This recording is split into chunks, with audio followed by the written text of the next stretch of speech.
Yo, Calvin here. So, yesterday, October 1st, a man, he owns a Ferrari, right? It worth half a million, $573,000. And he parked it in his garage and he woke up the next day, the Ferrari was gone. And like everybody else, he will be freaking out. Where did the car go? Right? And he just in a midst of a frustration.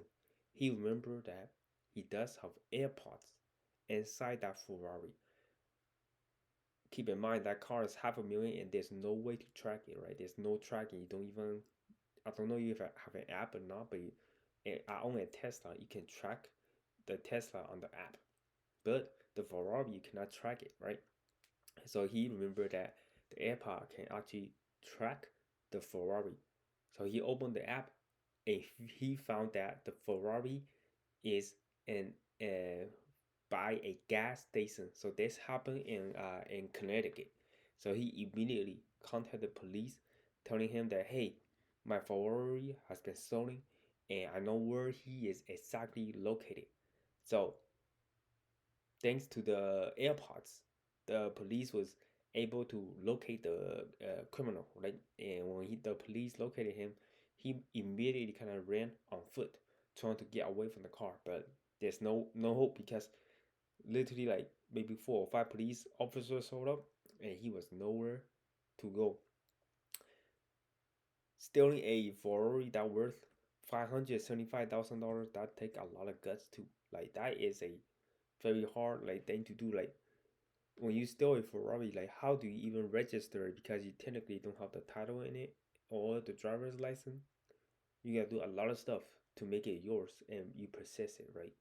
Um, it's a lot easier to kind of just steal like a Gucci purse or Burberry purse, right? It's just fabric. It doesn't have any technology inside of it. You don't need to register or anything, but stealing a Ferrari, it's a whole new deal, right? It's a lot more complicated. And the thing that get me mad the most is the car is worth $500,000, over 500,000, and it does not have any kind of tracking. Can you believe that?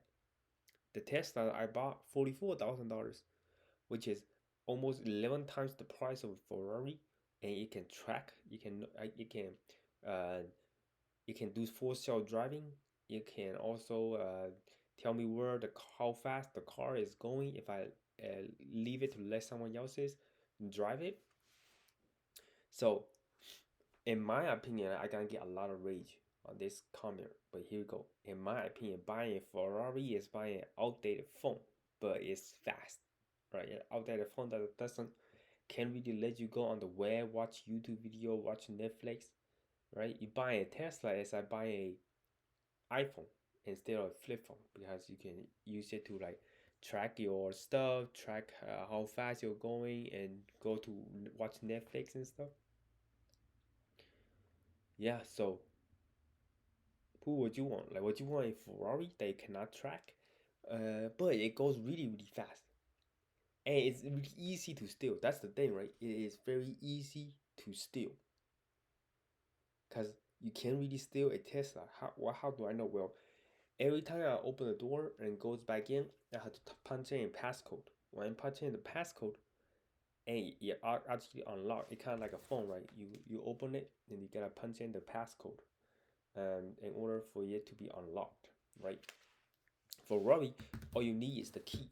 You got the key, you can unlock it, and you can turn on the engine and you drove away. That's a big security concern right here.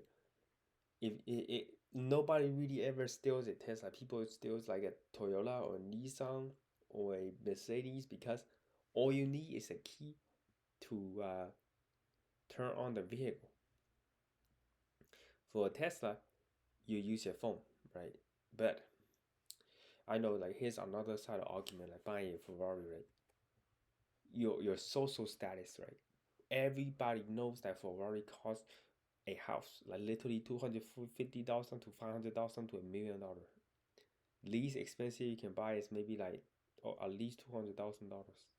So it is kind of like a social status, but at the same time, if you make it that expensive, $500,000, at least put some security, more security system inside that, so people doesn't steal it that easily. I mean, that guy parked in the garage and he just got the keys and bam, drove off. So what we learn from this lesson: leave your AirPods in expensive cars, right? If you don't leave your AirPods in the cars, somebody started you can't even find it anymore, or buy some kind of, or buying like if I buy like a Ferrari, I know that it can't really have any trackings. I would just buy tracking those tracking air tags from Apple or from Amazon. $23 to $50. If you can afford a Ferrari, you can afford a $50 air tag, right? Put one in there and never have to worry about losing it. I would have done that. I mean, it would have been really really bad if like you totally forgot about you actually had your AirPod in your pocket. How you gonna find that Ferrari? You can review the security camera to, how the guy got that car, but you can't find the guy. You can't like find fingerprints because the object is gone. So I would have done that. Like if I was him, like I would have at least bought some kind of air tags to like track it. You know, I use the air tags. I don't use it that often, right? Cause I don't travel that much. But if I had to travel a lot, I would have used the air tag on luggages and stuff. That would have been great. But yeah, hopefully that guy learns a lesson about like have some kind of way to track your car, cause it is kind of silly that a $500,000 car, there's no way you can track it unless you park your car inside your garage. That is very very safe. Like the thief cannot open the garage and get inside of it, you know. But if you park it outside and the thieves can access it really easily, basically an air tag, right? That's the trade-off when you buy a super expensive car.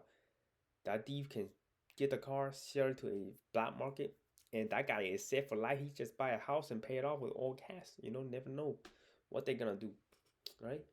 But yeah, hope you guys enjoyed the video. If you did, don't forget to give this video a big thumbs up. My name is Calvin, and I'll see you guys next video.